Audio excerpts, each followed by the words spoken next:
the little monks who descended from the sky.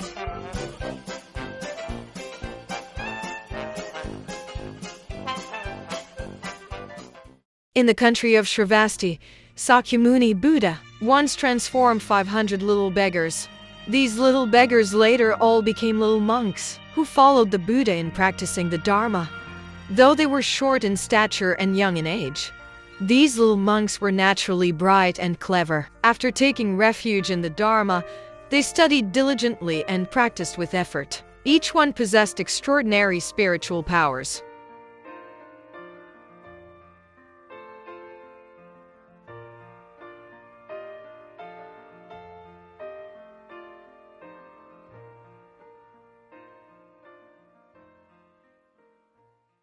Once, Prince Jeta of Shravasti prepared to invite the Buddha and his disciples to the Eastern Palace to give a Dharma talk. He sent an envoy to Jetavana Monastery to deliver a message to Sakyamuni Buddha.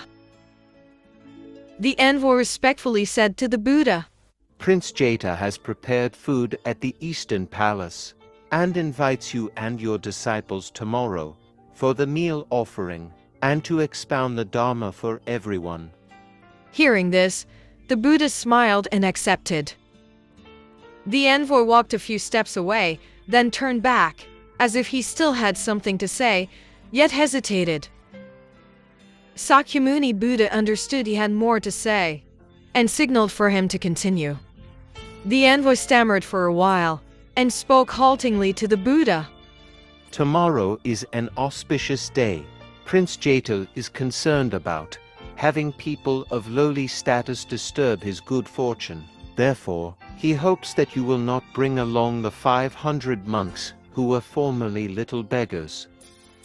After hearing this, Sakyamuni Buddha smiled with forbearance. He said to the envoy, Please tell the prince not to worry. I simply will not bring them. The envoy knew this was a disrespectful request. After saying it, he felt deeply embarrassed. He placed his palms together and bowed deeply. Then he quickly took his leave from the Buddha.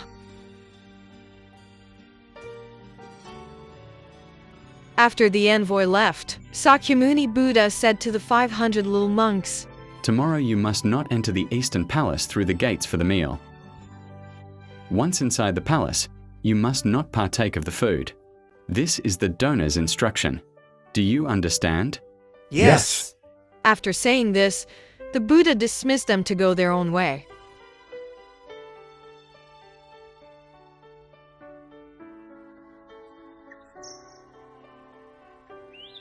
The next morning, Sakyamuni Buddha brought his disciples to the Eastern Palace, but did not bring the 500 little monks. In front of the grand hall of the Eastern Palace, a variety of delicious dishes were laid out. The prince personally served food to the Buddha, respectfully inviting him to partake. Halfway through the meal, suddenly, sounds were heard coming from the sky. The Buddha smiled slightly, knowing it must be the 500 little monks. Sure enough, after a short while, 500 little monks, each holding a bowl, appeared in the sky. One after another, they descended from the sky and sat down in order on a piece of open ground nearby. The people in the palace could not help but cry out in amazement. The prince, too, was dumbfounded. The prince's attendants immediately surrounded them and were astonished to find that in the bowls of these little monks was a special kind of long grain rice. This long grain rice was produced only in Uttarakuru, a land several hundred miles north of Shravasti, and at this very time, it happened to be the harvest season in Uttarakuru. Everyone was astonished, for in the prince's palace, they could only eat stored aged grain. This year's new grain would not be available until the following year. Prince Jeta had never seen such a scene before. Unable to contain himself, he asked the Buddha seated beside him, Where did these noble bhikkhus, who descended from the heavens, come from? The Buddha smiled slightly and replied, These are the 500 little beggars. Now they are my disciples. each possessing spiritual powers. Hearing this, Prince Jada's face flushed slightly red for not allowing the little monks to attend the meal. He felt deeply ashamed.